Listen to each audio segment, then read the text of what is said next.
First, Professor Doth, thank you for agreeing to sit with me so I could ask you a few questions.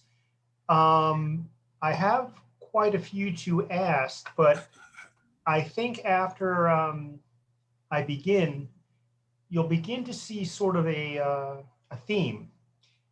And I'm very much interested in the psychology and what's going on in the minds of not only the characters, but the people that are in Cameroon.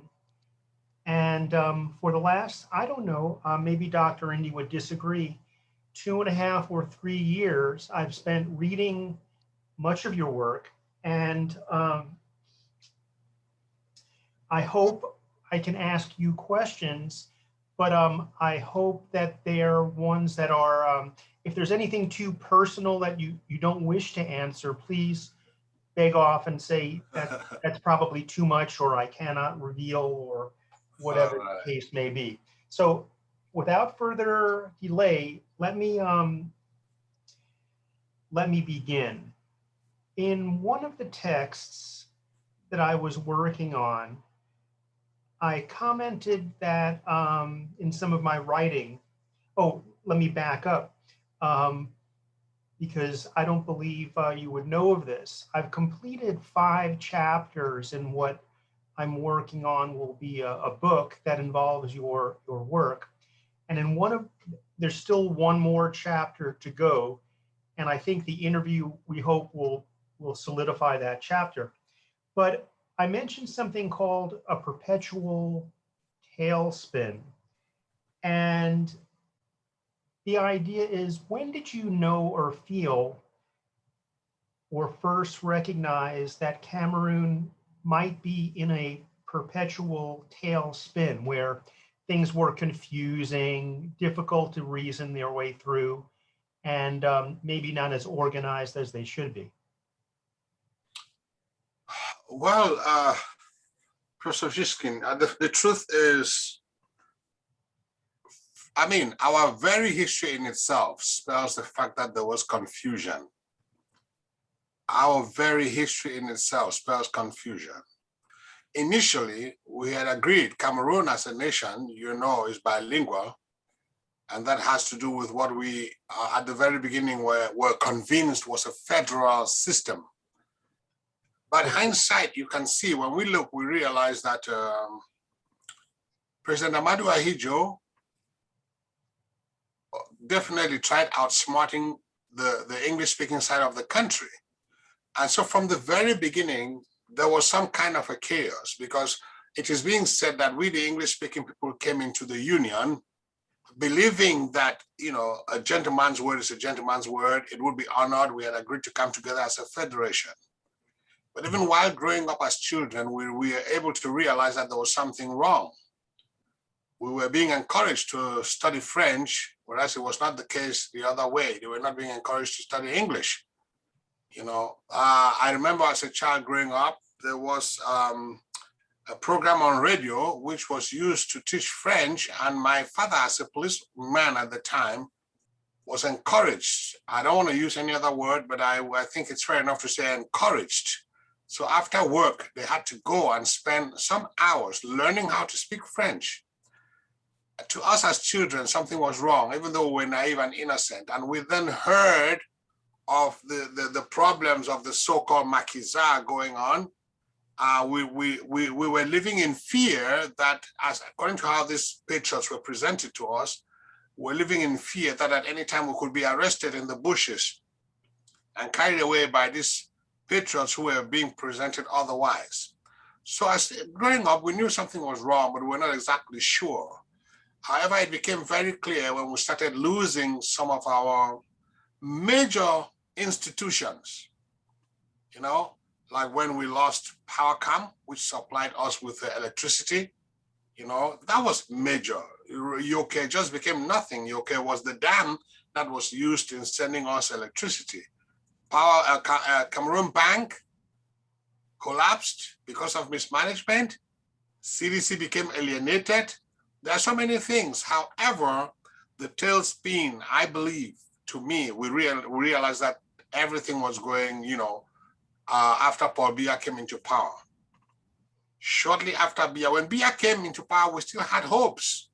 We thought things could work out. We had heard he was an ex-seminarian, and so we were hoping that he would be an honest person and be able to put things right. But shortly after Biya came into power, by 1988, after he had come into power, by 1988, which is like 6 years after, Cameroon lost everything. The tailspin was in full force. Nothing was working. The dollar was, the CFA franc was devalued. So much went wrong. So at about this time, you can say the tailspin was in full force. Okay, thank you. Yes, sir. Just again, maybe in general terms, not so much about Cameroon or Africa, but people everywhere. I'm going to call this the absence of a tailspin, where people can develop routines, and that certainty that, and I'm making this up, that a building on one corner will be there, and that there is a pattern and rhythm to it. How important do you think that is to people and their lives and their ability to get satisfaction of them? How important is it for there to be sort of a order and balance in one's daily life? I think it's central to me. Okay. It's very important. If you cannot be sure that there is integrity in what you are involved in, if you cannot be sure that there is certainty in what you are involved in, there's absolutely no way into the future but chaos rather, because you cannot plan. How can you plan? I've come, as I get older, even something as simple as when you're on your way to work, stopping at a particular place to get a cup of coffee, to drive with you, there's some comfort in that. You know where it is, you know what you're ordering. And I've always felt about Cameroon that these kinds of steps that dismantle that order, okay, where the rules don't really seem to apply anymore, or you don't know what the future is going to bring, or you just can't predict or plan anything. Even something as simple as planning a household budget comes to my mind. Now, just to improvise a little bit, I remember something you wrote about where your father, who was a policeman, took you when you were a small boy to get shoes, and you know the scene I'm talking about? Right. How old were you at that time? I was probably, I would say about 5, 6. Right, and there's several things going on there. I think everyone had faith in the police. I'm sure you enjoyed being with your father. I'm sure he enjoyed being with you. And then after a few years, the whole thing seems to fall apart. Yes. And I didn't plan on speaking like this, but I remember you wrote about the vehicle for the football team where everyone could sit. It was sort of something of pride. And then you saw it sitting by one of the gasoline stations in disrepair. And Yes. that there's something almost Faulknerian about what's going on. Okay. Right. My question next, and thank you for that wonderful answer, is in Africa's political wasteland, you mentioned that the government employees can go for as many as 3 years without getting paid. First of all, as someone from our country, is that really true that someone could not get a salary for 3 years? Oh yes, it is true. There are people, it's inconceivable, but that is the reality.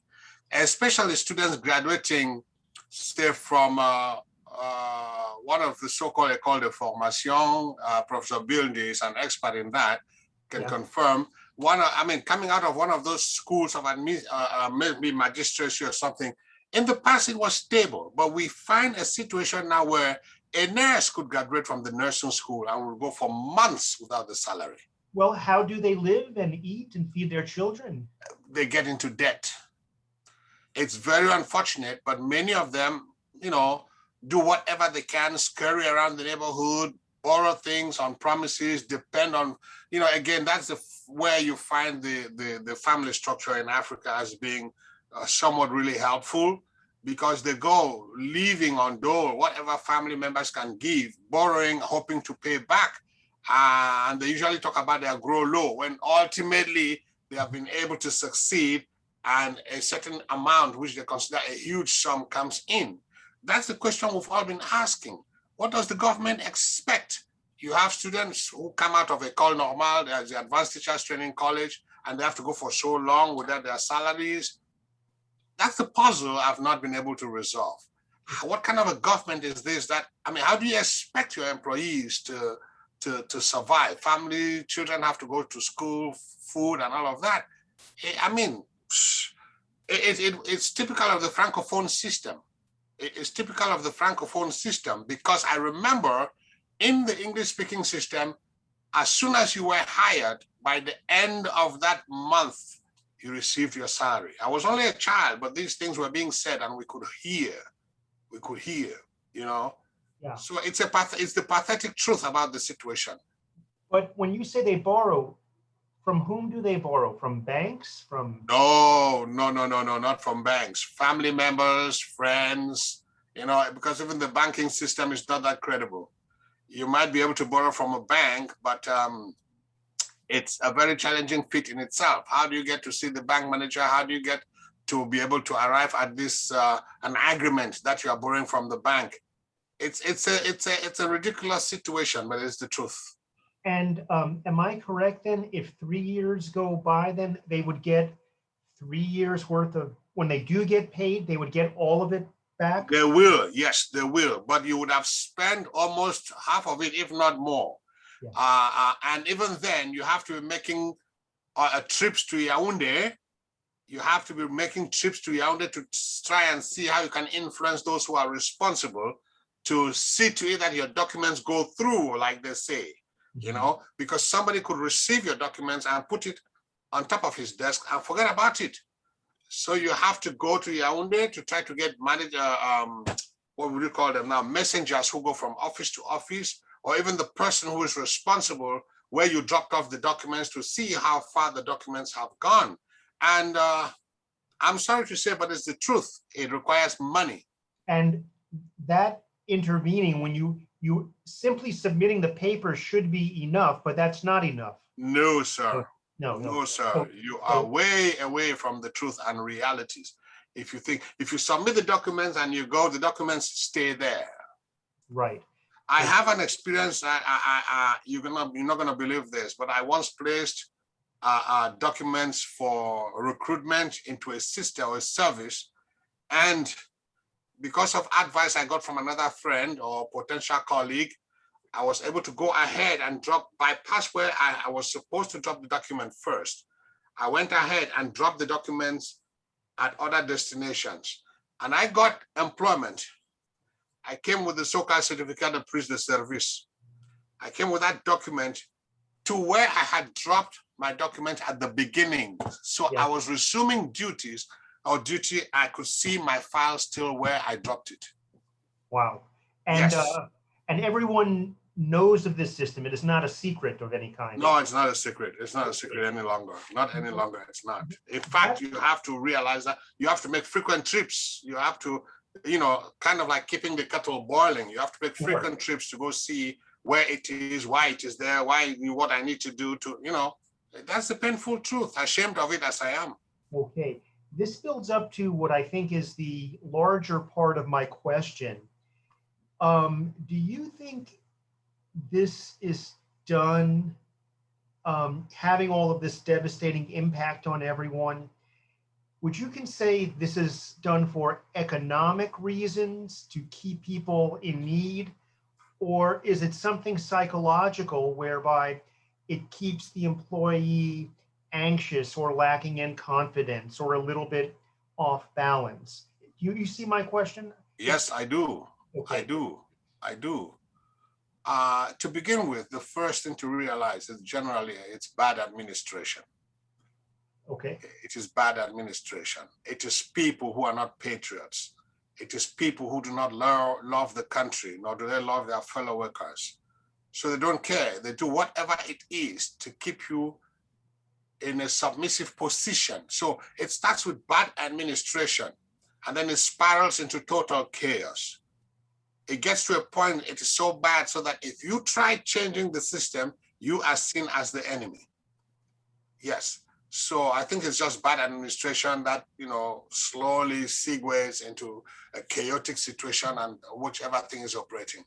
Well, as regrettable as it might be, if it were just about the government saving money by delaying a payday or a paycheck, I wouldn't like that, but that I can understand it. But the idea of keeping someone off balance, whenever in any part of the world, when anyone gets a paycheck, they may that day walk with a little bit more stride in their step and such. I wonder, and I think you told me about it, is this is done to make people feel desperate or in need or dependent or even less likely to speak up about some bad system. Yes? It drives people to a point where they become so disillusioned, they don't even think of anything bothering themselves about the government. Okay. They want to see how they can survive on their own. And so most people just after a point don't care about the way the system is operating because, of course, of what use are you? It's not like a government that was voted into office that you think it's answerable to the people. So people just don't care. Now people try and turn around and try to fight on their own. They strive to succeed in any way possible. And you'll be surprised that even then, sometimes the arms of the government reach them and prevents them from doing what they want to do. I understand.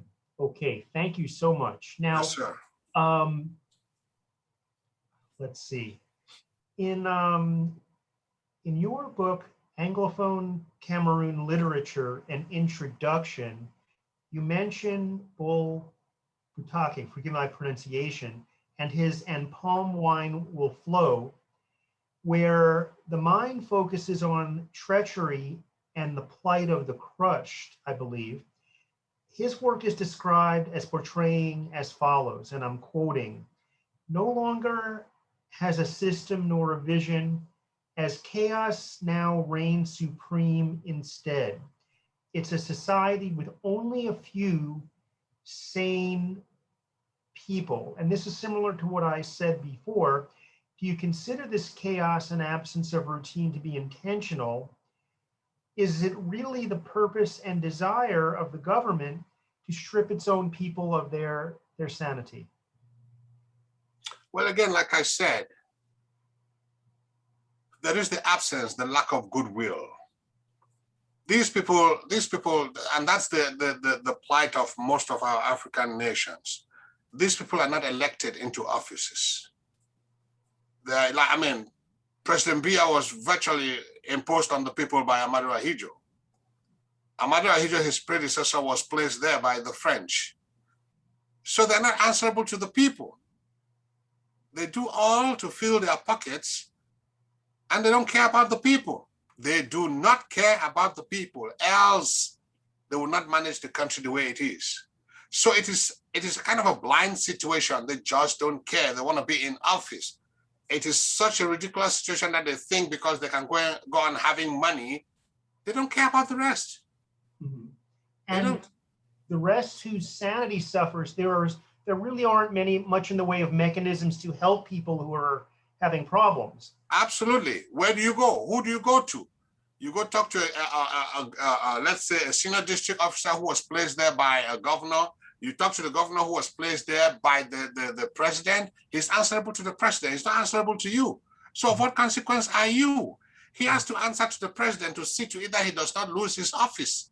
Sure. So what you are telling you, it tells you we are all experiencing the same thing. We have to try and survive. That is all. Mm-hmm. They don't care about the people, sir. It's a question of who placed me here. You see what I'm saying? So they're answerable to the president, who is answerable to nobody. And at best, in the case of Cameroon, answerable to Champs-Élysées. That is all. They don't care about the people. The people are of no consequence. I know. Yes. It's very hard. And as you have said, we do not have institutions in place to be able to challenge such administration. We do not. We don't. Mhm.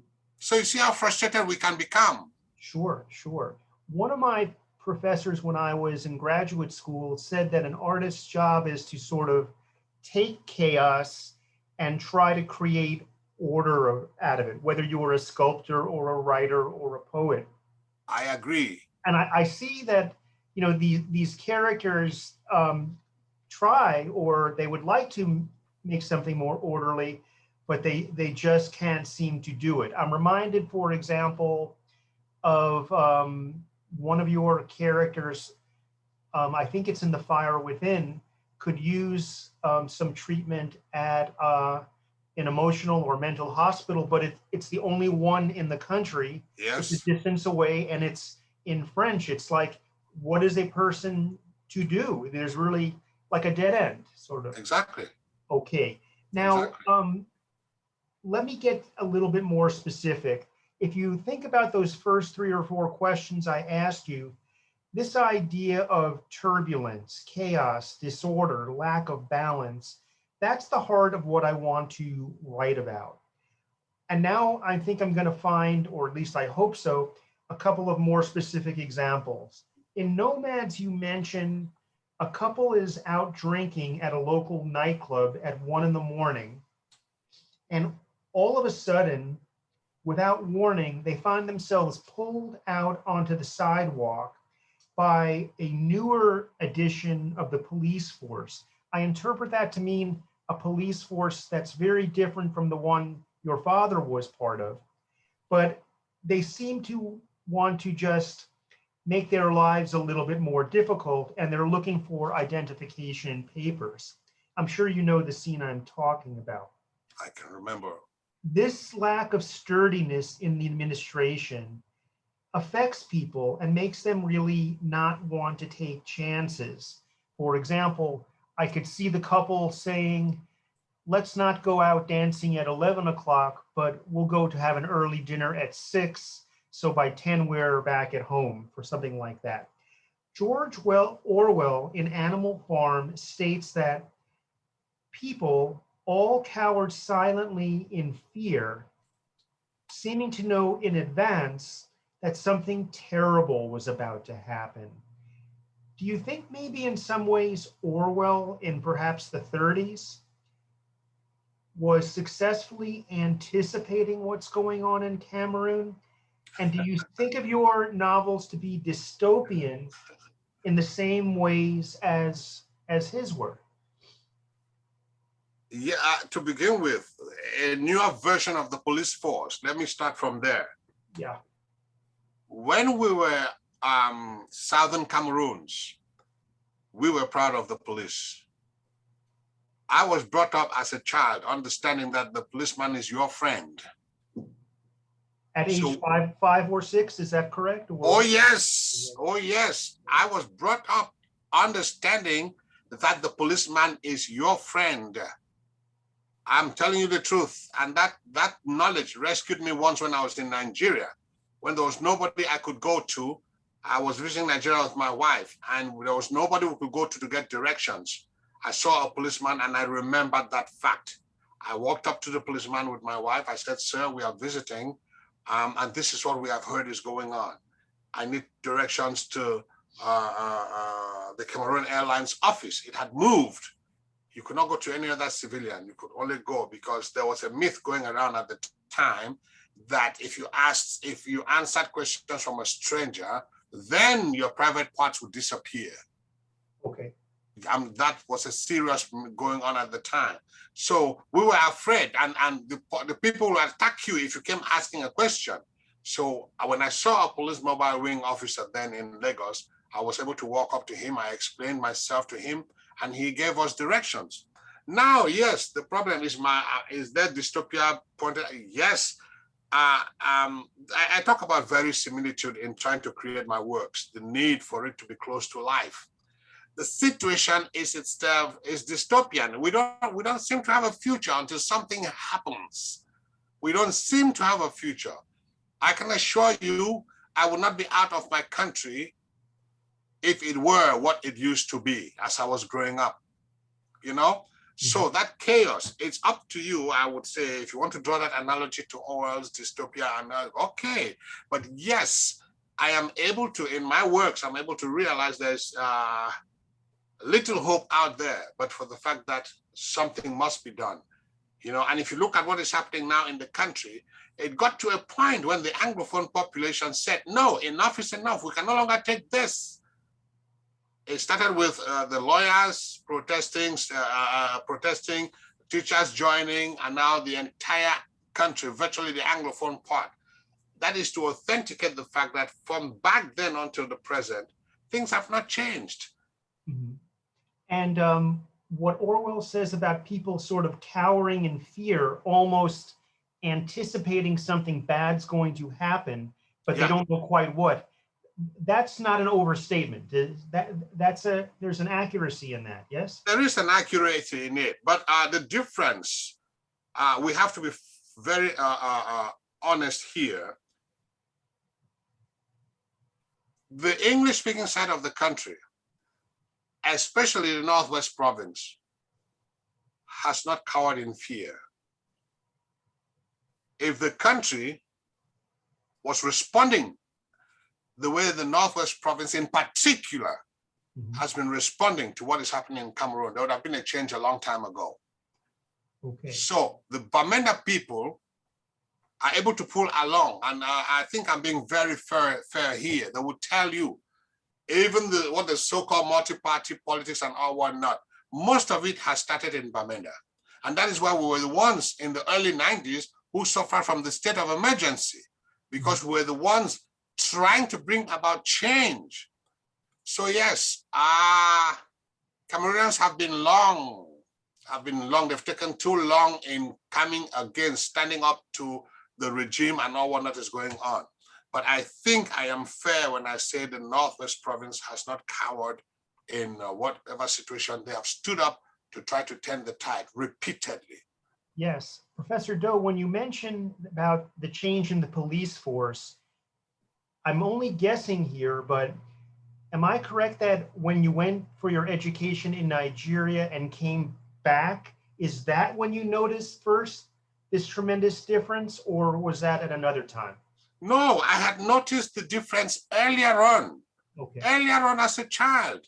Okay. As a child growing up, I knew that the policeman, like I said, is supposed to be your friend and would come to your rescue. This is when I had my first shock, and I knew it was a new kind of police force we were encountering. It must have been in the early 70s, about 71. So yes, about 71, about this time, when we experienced what we had never experienced before in English-speaking Cameroon. Early in the morning, it must have been 4 a.m. There was this loud banging on the door of our home. It was open, and we saw policemen, about 12 of them, standing with armed and all. And my father being a policeman, I don't think he was aware of the fact that they call it the kale, as they call it. It's some kind of, what can I call it? A routine check that they come and surprise people, asking you to identify yourself. In my own home, in my country, you ask me to identify myself. You come into my house, whatever you look at, you might look at my radio set and you want to see the price. Did I buy this yesterday? Or rather, you want to see the receipt. Did I buy this yesterday that I'll be having the receipt right now? It was a way of instilling fear into the people. That's the new police force. The Southern Cameroon's police force never did that to you.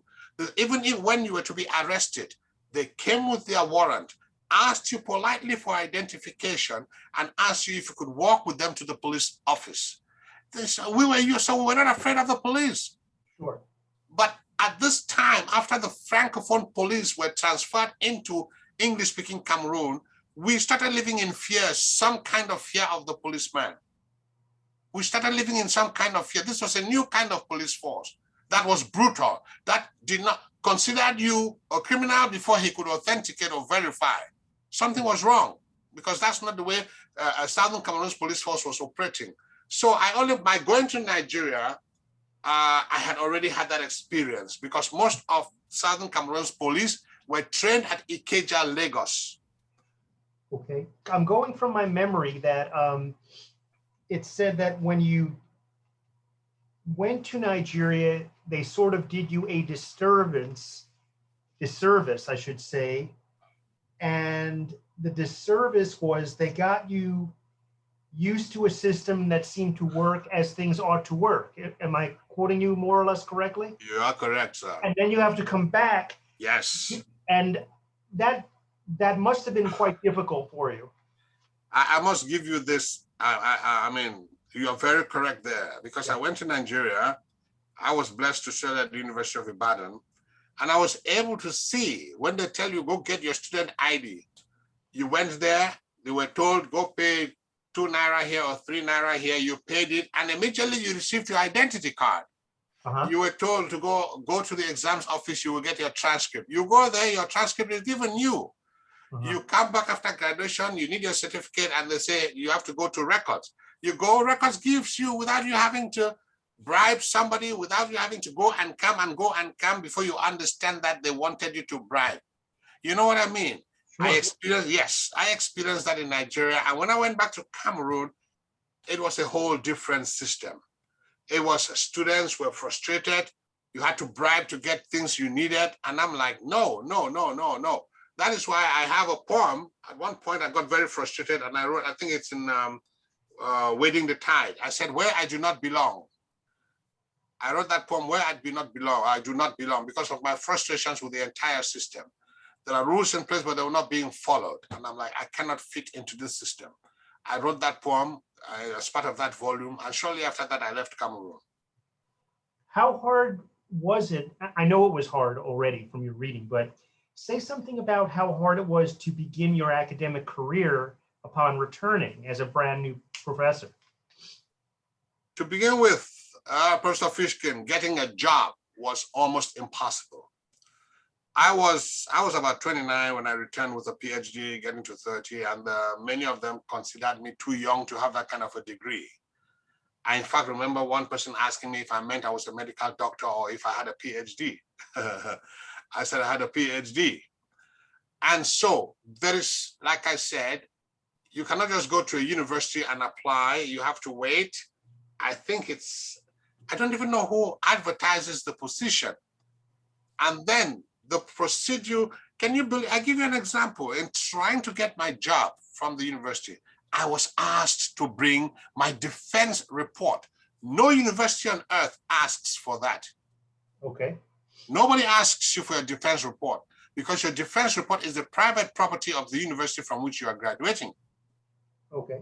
But I was asked to bring my defense report as a way of making it difficult for me to fulfill, for them to say he has his documents complete. I imagine some schools would not relinquish that. No, some schools would not. Yeah. They would not, but this was a system that made it difficult for you to be employed. You wonder why professors would do that. Again, I cannot believe, but it was very, very difficult for me to get my job. And this is where I'm not, I would tell you the truth, but for late Professor Linus Assong, it would have been very difficult. There was Professor Mbangwana, who I cannot remember his first name, but these are the two professors. Yeah, Paul Mbangwana, I think. Yes, these are the two professors who gave me good advice as to how to demystify the system of being employed in the system, or in the whole, whatever you want to call it. I would believe that they would have been excited to see you coming in fresh from school and willing to serve. I would have taught in Nigeria. I would have. It would have been no problem with my degree finding a position in Nigeria. But I said I should go back to my country to serve the country. And you went back home only to be frustrated. However, when I got in, I can say it was kind of smooth sailing because you have a lot to do, which is in your hands. But the beginning was very rough. And did you go through these same problems we mentioned about your payroll and waiting? Did that also? Oh, yeah, but I did not wait for that long because higher education was being paid. I've forgotten how they call that system, but it was being paid. You were paid at the chancellery, which was different. We're not part of the public service. Okay. So as soon as I got in and I had to go in and present my papers, etc., it took me a while for my salary to begin flowing, and I was connected to somebody in there who was able to help push my documents, like I said. Okay. So as for me to begin getting my salary, it was the same thing, but I didn't have to go for months like you would do in the public service. Okay, I'm pleased that we've sort of laid this sort of foundation about the environment. And now I'm going to start to get a little bit more detailed about your literature itself. I mentioned this to Dr. Indy many times, I'm sure. And what I'm driving at here is I enjoyed The Fire Within so much, but if I had, criticism is the wrong word. The question is, I would have loved for it to have begun 30 pages earlier, before Mungo gets pregnant. Why did you begin the narrative where you did? After it was too late to correct, I won't call the obstetrics part a problem, but certainly a challenge in this environment. Again, it has to do with, like you say, how I had decided, looking at the society, what was my goal, what was I trying to highlight in my society, which is what was my major concern at the time. Mm-hmm. And so I had to be careful not to, I would say, blow up things unnecessarily. My goal was to focus on particular aspects that I wanted the reader, especially in my society, to come to terms with, because I struggle. I mean, a novelist or an artist, you just don't create out of nothing. You are probably struck by what is happening in your society, what is going on. And so I wanted to focus attention onto the issue which was driving the novel. If I had gone back to, say, begin earlier on or somewhere, making you to meet Mungo, you probably might not have felt this way, the way you are feeling now. Okay. You didn't want to write about Mungo and her earlier interaction with the economics professor who we never see, by the way? That was never something? My hope is that a reader looking at her present circumstances would be able to determine where she was coming from, what she had been struggling with, which I think I didn't need to go into every detail to say this is what, I am convinced that where I placed her before the reader is able, from 1 or 2 pages, I think, I cannot point now, but from about, I think page, I don't know if it's 150, I cannot remember, but there's a page there where somehow you realize that her background is mentioned. You're made to see how she has struggled. You're made to see how the mother passed on when she was, all those things are there, and throw a certain highlight into what she's been through. But I didn't want to go into, again, I didn't want to work in things too much, because there's a lot that I leave that these hints can cause the critic to be able to pass judgment on certain things. I don't want the critic to come across in the same way as the novelist. So I presented it with clues and certain things that I believe could guide the critic into understanding that. Okay. It reminds me very much, I'm going way back to when I was younger, but in his films, Alfred Hitchcock would often have a very momentous thing happen at the absolute first moment, and then the whole film is trying to reconstruct or fix that. Exactly. And of course, once she's pregnant, she cannot become unpregnant. And it's like you're trying to slow down a car as it's going downhill. You just can't do it. Well, can't do it very easily. You're right. Is there did you ever think of having the economics professor on screen or on stage? And why is he an economics professor? Of course, I know that's a loaded example. Again, one of the things I always like doing is I always like the critic to figure out why I'm doing certain things. First of all, to give you a hint, the economic phase was, the economics of the environment was like hitting the characters with major blows. Okay. They had to try to survive. They had to try to, do what you can do to survive. So, and again, the economic professor can be seen as symptomatic of the plight of the environment. You don't get to see him as a person. Is that responsible or not? Is this a statement about men? Some of them being miscreants in the life of some of these women. Is that it? You know? So these different things are there to throw the challenge onto the critic to be able to arrive at probably a train of thought or a line of thought about the whole thing. And I believe he goes off to Europe to be a economics professor there. That has to be very important. Yes, yes, yes. In a way, again, some scholars would see it as a light of hope that you come from a totally, an environment which is a lot more challenging. Even if you did something wrong, you can still set right the future. Okay. Listen to this. This is more of an observation of mine than a question. That at one point in collective history, children did not need help. They already had it, and people in an African village or community took care of them and took care of each other. And everyone took pride in their behavior, and these groups exhibited a rhythm and balance in their daily lives that people in the West still can't seem to duplicate. Now, I think you've already answered this, so you don't have to answer it a second time.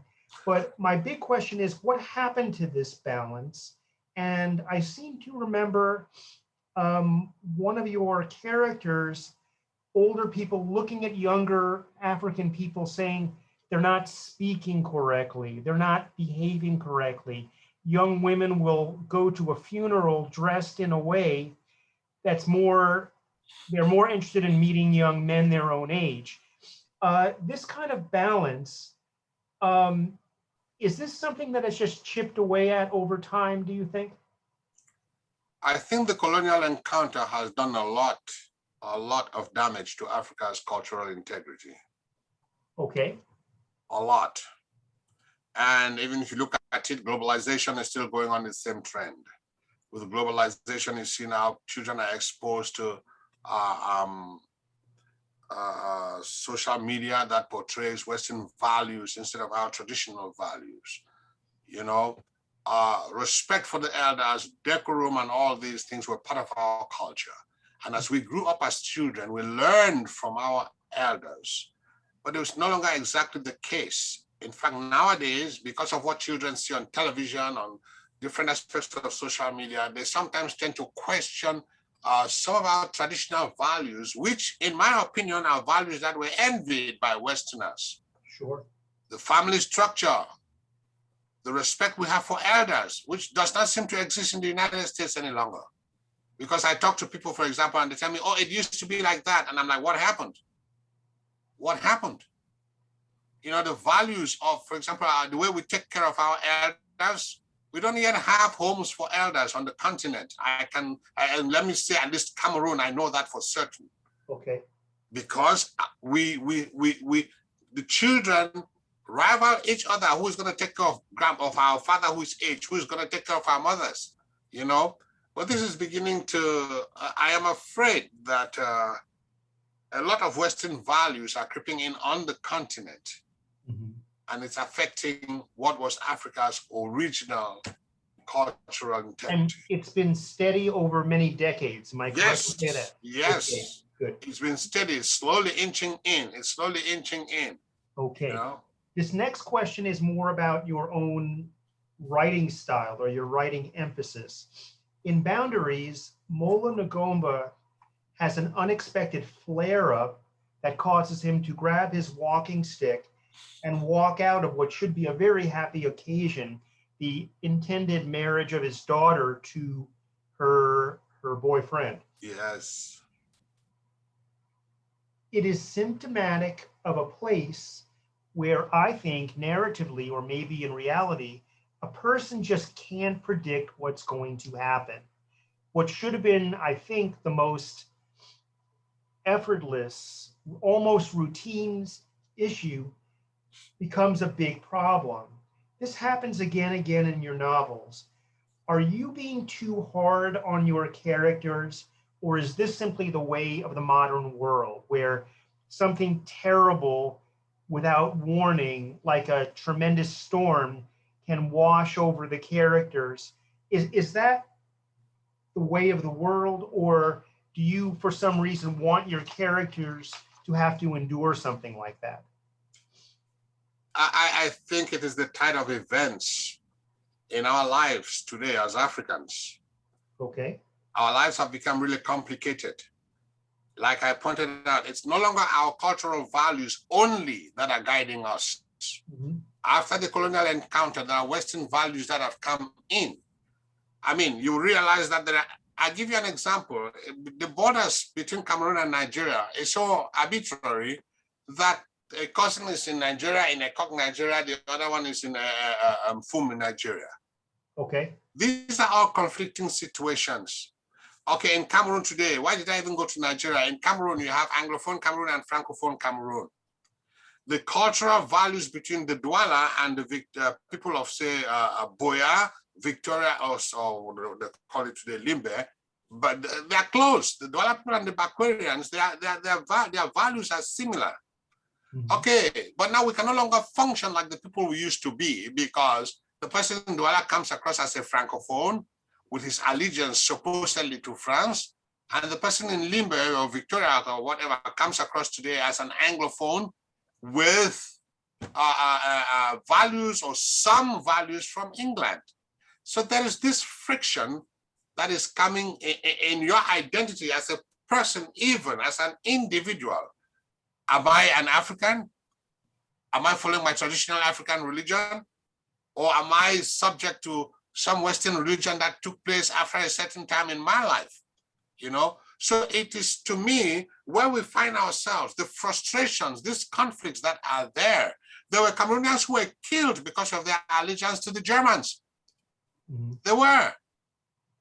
As the French and the rest took over and tried to make them forget about their allegiance to the Germans, people were killed. Yeah. Today, why are we struggling? Why should I be fighting with the person in Douala when I'm supposedly in that same area? But because you're Francophone, I'm Anglophone, this is not our problem. It should not be our problem. These foreign languages should not be the values that we use to judge each other and alienate ourselves. So it is not only me putting my characters in this position, it is me trying to make you see where we find ourselves.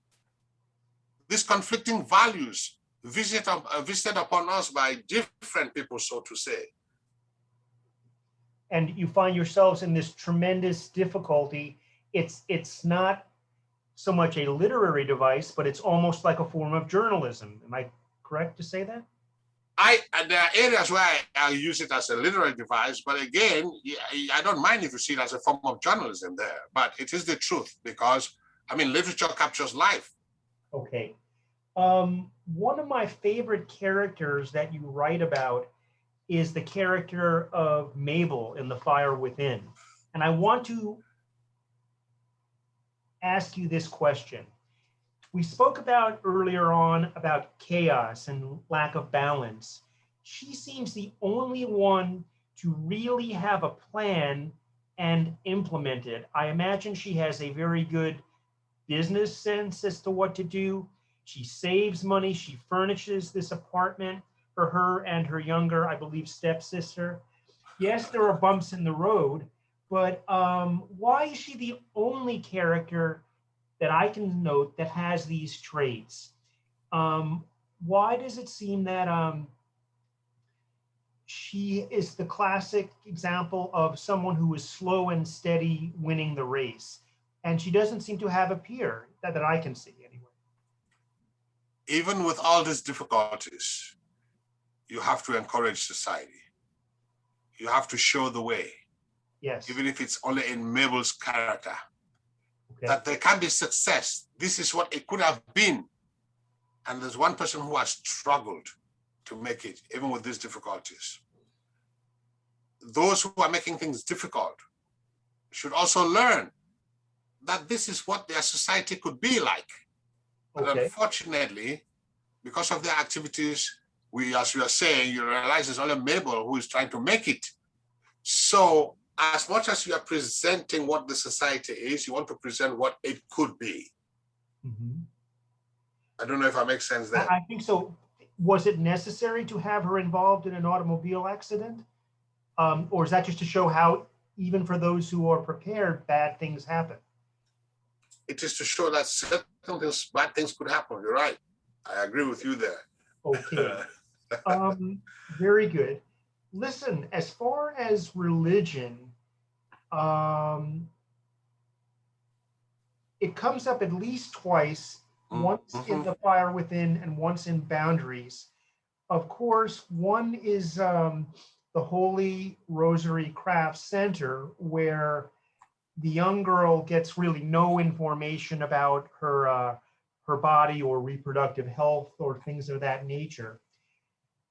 And then in the other novel, the seminary where Musang attends, both wind up with disastrous results. And I'm wondering, why do these two religious schools disappoint?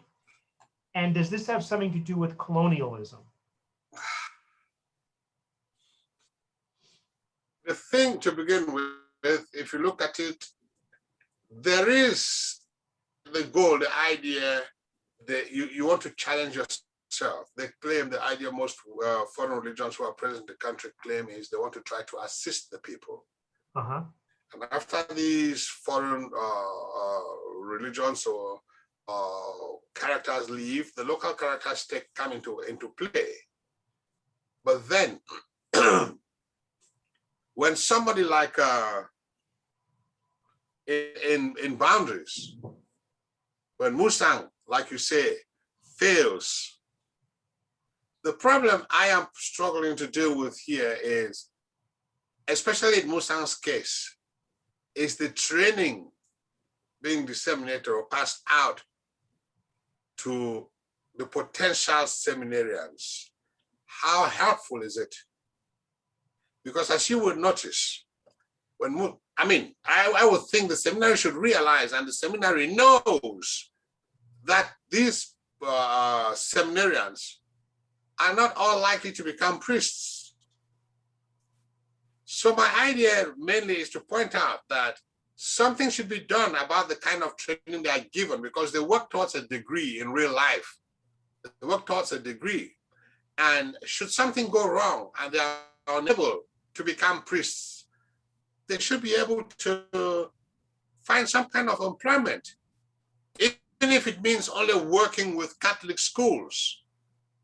But ironically, what you realize is when most of the seminarians drop out, it's like they become anathema. It's like the church doesn't even want to have anything to do with them. Now, if they had a good degree, okay, let's say philosophy or a combined degree, maybe philosophy and English or philosophy and something that they could use to teach, they will be able to help themselves. It is very frustrating, as you might see in there, as Musang's father points out, after all these years of his son being in the seminary, you throw the son out, and the church will not even get him employed. And the church has many schools where this gentleman, so is there something wrong? Is the church afraid of its own characters that they have trained, or what is wrong? So my idea is to one of the main ideas is to alert the church to realize something is wrong. If we are training these guys to become priests, we should be able to be cognizant of the fact that they might not all become priests, and so they should be able to find some kind of way of subsistence, way of sustaining their families and all of that. Yeah. But that's not the case with Musang. But I'm sorry, go ahead. No. I just wanted to say Musang dropped out and was totally helpless. Yeah. Couldn't find work. Is this a problem regarding, in both cases, something to do with official religion in its mechanisms? Not a problem with God, mind you, but the way people on earth implement these facilities? Absolutely. Okay. That is very correct. The problem is not with the doctrine. The problem is not with God, like you've pointed out. Yeah. The problem is with the representatives. Yeah. They are themselves human. And so Musang says, yes, I'm quoting, "What's the point of all these degrees if I can't even use my knowledge of philosophy to teach. Absolutely. That is hope for the church getting a temporary position is something that is more or less a dead end. Is this a criticism of the teaching profession? Not the teaching profession, not the teaching profession, but of his training in the seminary. His own particular training. His particular training. Okay. His particular training. Yes, of what use is this degree? That's what I was saying. He comes out with a philosophy degree. Generally speaking, most schools at which you could teach at that level, I don't think really study philosophy, very few. Okay. But that's what I'm saying. If he had a degree in philosophy, let's say combined degree philosophy, English, he could teach English and would not feel the pangs of having been kicked out of the seminary as much as having been kicked out and is unable to do anything because he has a degree that he cannot use. Because doesn't he spend more than a terrible year staying with his parents, nothing to do? Nothing to do. He his hygiene suffers and nothing to do, absolutely. Okay. Absolutely. Now, if he had been dropped out of the seminary with a combined degree with English as part of it, even if the Catholic Church did not employ him in one of their schools, I think he'll be able to find a job somewhere else. Okay. You know? One of your favorite, or my favorite phrases you use is something called the reverse umbilical cord, where you say the African, in Africa's political wastelands, you make it clear that Cameroon should not have to compete with a mercantilist foreign power over the allocation of its own resources. Of course, Africa, at least chronologically being the mother country, should be the one leading the way. Instead, this has gotten flipped around and Africa is following. Tell me more about the reverse umbilical cord and what you mean by that. I mean, bottom line, through the umbilical cord, the mother is supposed to help sustain the fetus. Yeah. Now, Western countries have been established for hundreds of years. Right. And most of these countries, like Cameroon, is just 50, 60 years old. You would think they would tell you that they are the ones responsible for keeping Cameroon going, but it's not true. It's not true. You would think the resources are coming from there. It's not true. Our money is stored in French banks. They are draining our resources. If you know of the ridiculous contracts France made the so-called Francophonie countries to sign at independence, sure. You will see exactly what I am saying. They claim that they'll give you maybe, say for example, how many $100 million or how many $1 million? What do they take out of us? A lot, a lot. Our resources, France is responsible. Imagine how ridiculous it is that, for example, Cameroon discover a natural resource right now, a mineral or something, France has the first right of researching it and seeing if they could do extraction before we can contact any other country. How can you imagine that we have to put our resources in French banks, and when we need them, we have to take but a loan? So our whole idea of a reverse umbilical cord, they make you to think that through our relationship with France, Cameroon is benefiting, but that's not true. France is benefiting. Their former presidents have said it. Take African countries away and France will slide into oblivion. You know, they have said it themselves. So through the umbilical cord, instead of feeding the fetal nation, the young nation, which is still trying to go, it is the young nation that is supporting its so-called developed status in the world. I understand. Here's something for us to chat about briefly. In 1962, Dr. Bernard Fonlin argued that in West Cameroon, the system of driving changed from right to left. As in La Republique de Cameroon, the franc replaced the sterling, and the school year was steamrolled to fit that of the East. He foresaw that in a few decades' time, the culture of the Anglophones would be subsumed into that of the Francophones. Do you think time has proven him correct? Well, I think we changed from driving from the left-hand side to the right-hand side. I think that's what it should be. Oh, I may have transposed them. I'm sorry. Yes, we changed from the left-hand side to the right-hand side because we're driving on the left-hand side like it's done in England, sorry. Okay. So we changed and we're driving on the right-hand side. Yeah, I think Fallon was very correct. Fallon was very correct. Mm-hmm. Virtually everything about Anglophone institutions, virtually everything has been destroyed. Like I said, to begin with, we already had a democracy, which was destroyed. We already had, you have the parliamentarian flats in Boya, where our parliamentarians, spend their time when they were deliberating upon policies affecting southern Cameroons. We had Parcam that supplied us with cheap electricity. We had clean water supplied us. All these things, the Cameroon Bank, which was put in place, all these things, our educational system has been tampered with so much so that, but for the resilience of the Anglophone population, we probably will no longer have the GCE. Everything has been done to corrupt the exam, to reduce it in its status to the nonsense that is taking place, they call in Francophone Cameroon generally, all that series of exams. The GCE was a very dignified exam that was corrected by the University of London. Until after a while, that the correcting of the exam was domesticated. And for a long time, the integrity was maintained. But so the resilience of Anglophone is what has made the GCE board to be transferred to Boya, supposedly to continue maintaining the standards of the exam.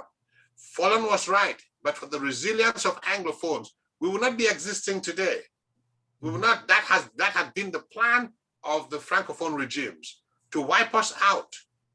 So 60 years later, roughly, his sort of sad prediction seems to have a great deal of merit to it. Absolutely, in my opinion. Okay. Absolutely. Okay. Yes.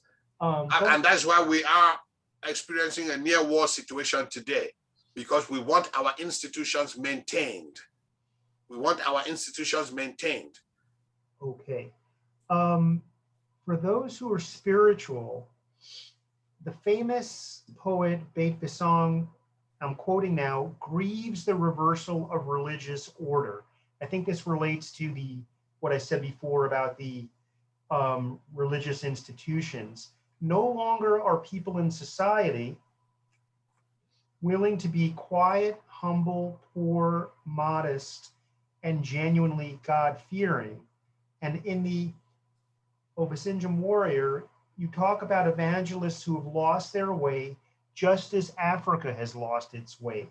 Religious figures are, quote, resplendent in diamond robes and Arabian sandals. And I wondered, and again, I think you've already commented upon this, but we see a connection between Musang and his time spent in the seminary to what the poet is talking about? I would agree there. It's true. A lot has changed from what the church used to be. If you look at, I cannot remember the title of the poem, but I wrote one poem like that. Even if it was only keeping up appearances, when the Western missionaries were there was humility. There was the sign of poverty and all of that, which they preached. But you can see it changing slowly. Most of them were driving in Volkswagen Beetles. Mm-hmm. It is changing. Not that I care, provided there can be that change and I can have the spiritualism that they want to preach. But it's changing. You notice arrogance even in some priests. I am one of those who would not want to critique a priest or criticize a priest, sorry. But you see some of those changes are there. So I agree with what Dr. Bisson was saying. There are changes. Our priests are no longer the way we saw the missionaries. This is not to say there are no powerfully spiritual priests among us. Oh my, no, that would be wrong. But the general picture you get, I don't know if it comes from the policy of the church, acculturation and all whatnot. It is hard nowadays to identify a priest because most of them are dressed almost like civilians and walking about. Whereas before that, you could see the Roman collar and you'll be able to identify a priest and rush to and say, I need help. Somebody's dying here. Can we save the life? You will do that. But nowadays, if you don't know a priest as a person, you will not be able to identify because there's no Roman collar. They're all dressed, we are all looking alike, but for the fact that I know that this is a priest, and then I said, this is a priest. So, I mean, that is one way that we see the unfortunate change. And like I said, humility has gone a long way from a good number of the priests have lost humility. And there's a lot more, I mean, but you know, I like I said, I'm not one of those who's going to stand up and criticize priests, but it's not what it used to be. This reflects, though, changes in society where the society is, as it said before, quiet, no longer willing to be quiet, humble, and poor. Neither are some of the priests. Do you think they are moving? There's some relationship between that.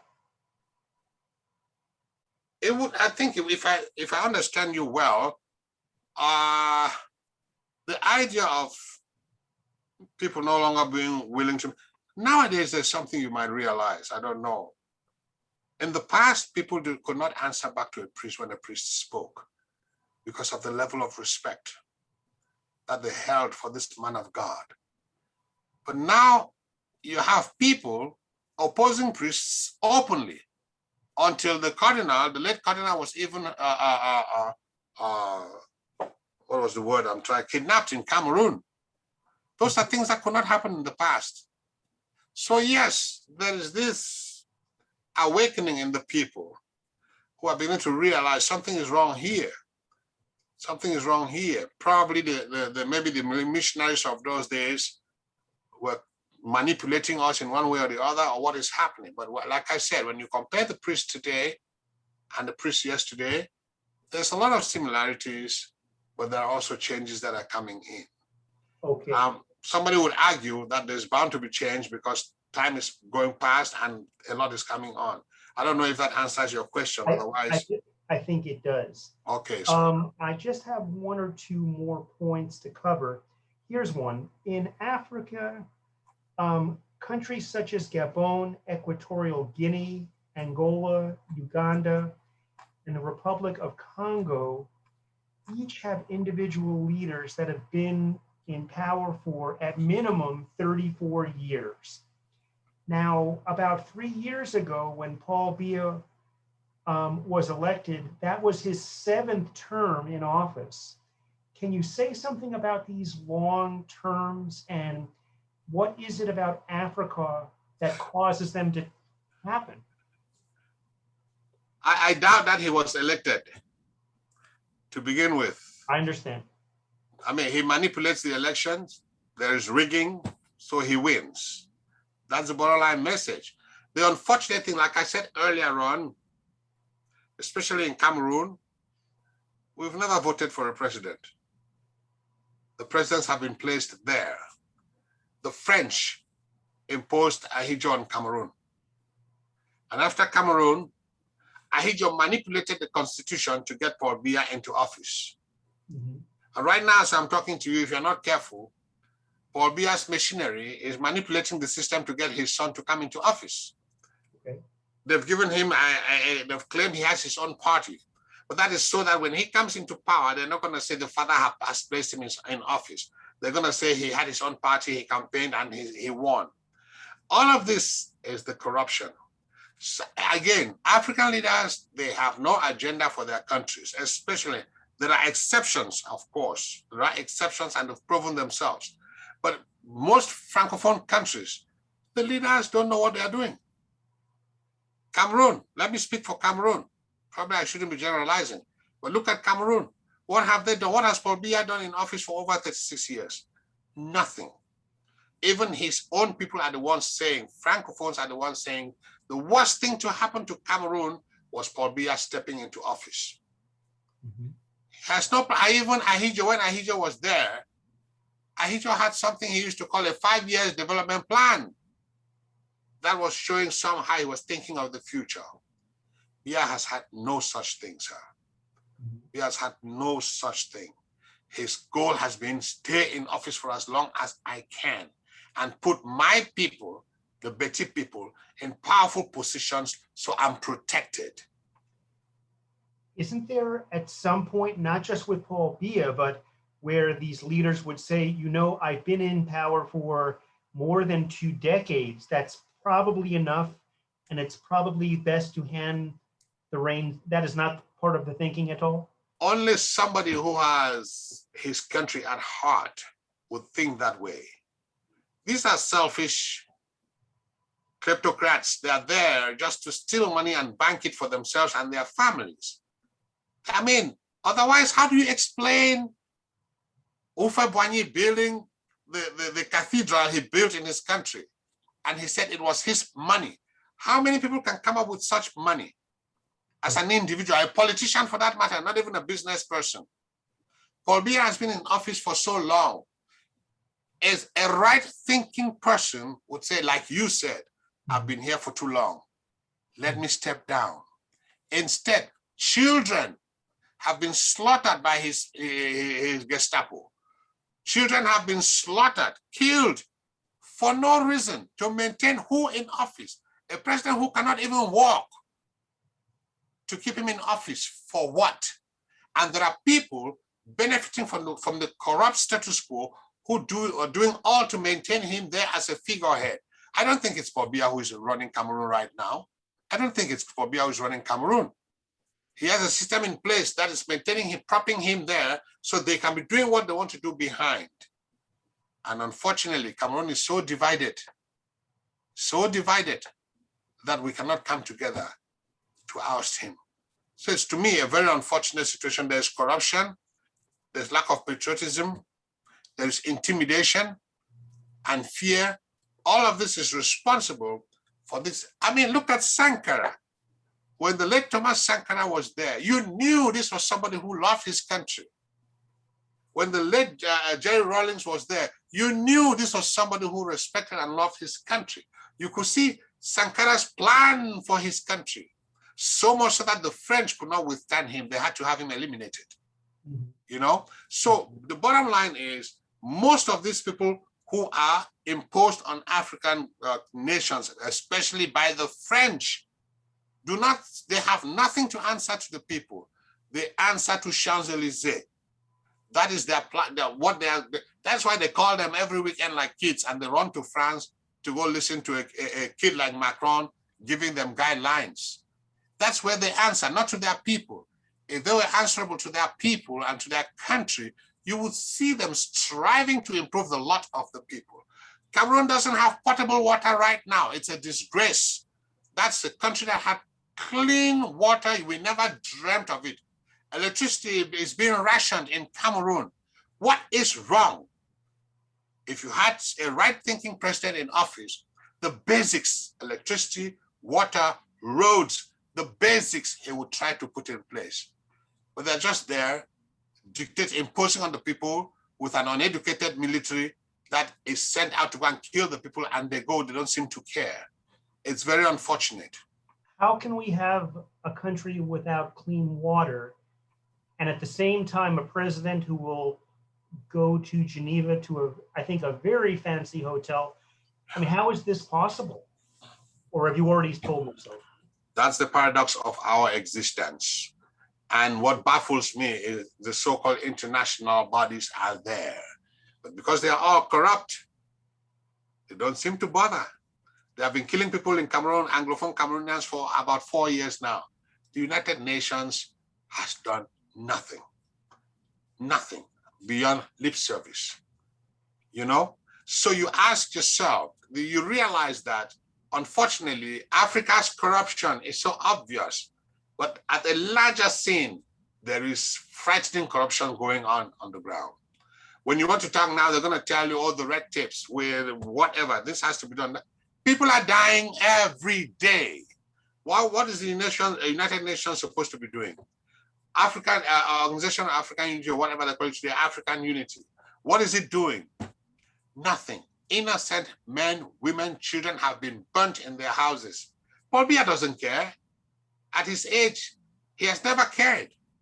Yeah. You know, the military, like I said, largely uneducated. So they obey ridiculous laws like bam, wipe out the people, and they go. And again, because of how the system manages them, you take soldiers from one part of the country so they have no relations, no connections, no affiliations. They don't regret wiping out that part of the country. And we claim this is a union that should exist. And when we talk today, they say, oh, Cameroon should be together. I don't know. Okay. Well, thank you, Professor. I've really enjoyed our talk. I'm very much in your debt. Thank you for taking the time to speak with me and to frankly answer these questions. I am grateful, Professor Fishkin. I'm grateful and thank you for what you are doing, studying my books. That is heartwarming. I am here. Anytime you need my assistance, sir, don't bother. I'll be able to get back to you. You know, okay. Yes, there is no formality between us. If you need any information from me at any time, please don't hesitate. We are lucky we have Professor Ndi with you there. Yes. You know. We have been, with Dr. Indy's tutelage, I've been slowly and steadily working on this. You know, it raises a lot of questions, but unfortunately, the answers are not very optimistic ones, or often optimistic. We are hoping for you know, a potential utopia. I want to say Cameroon has the potential, sir. Cameroon has the potentials. If you give that country to a true patriot with Cameroon's resources, you would not believe in about 5 to 10 years. But I don't know. I think there is what I call the colonial mentality, which has ruined many of the so-called educated people of the continent. You know, instead of trying to develop their country, most of them steal the money from the country and then they will go spend vacations overseas and come back to these countries with posh cars that they cannot even drive around. Something is wrong, but this is my greatest worry. What I keep asking myself is the people who are in office right now, are these not the people with whom I was in the university when we were rioting against corrupt government? How is it that they are now in office and they cannot improve the lot? It's a major concern. It's a major concern because I can remember we were going on riot against all these things, and we had one of a very serious strike at the University of Ibadan in 1982. But here we are. Here we are. We haven't changed. Their opinions perhaps have changed in 30 or 40 years? I think it is just, again, unfortunately, I think when they get into office, they are corrupted by how much wealth they are paid by the corrupt regimes. Sure. Most of them have become people whose integrities have prices on them. They have price tags on their integrity. And when they see that, they forget, because what I have come to realize is you cannot be a happy island in the midst of poverty.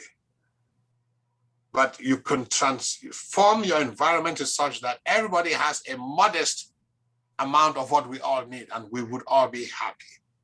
What happens in most African countries is you have ministers and other figures, political figures, who steal from the nation's coffers, send all these monies overseas, and the average person is there languishing, and they keep imposing taxes on us. I was looking at the roads in my part of the country, and I could not believe what the roads have come to. Mm-hmm. You know, this just tells you. We are talking about a region of the country. Go into the capital city of Cameroon, and mountains of dirt all around. Yet they are borrowing money. They keep borrowing money from overseas. What for? What for?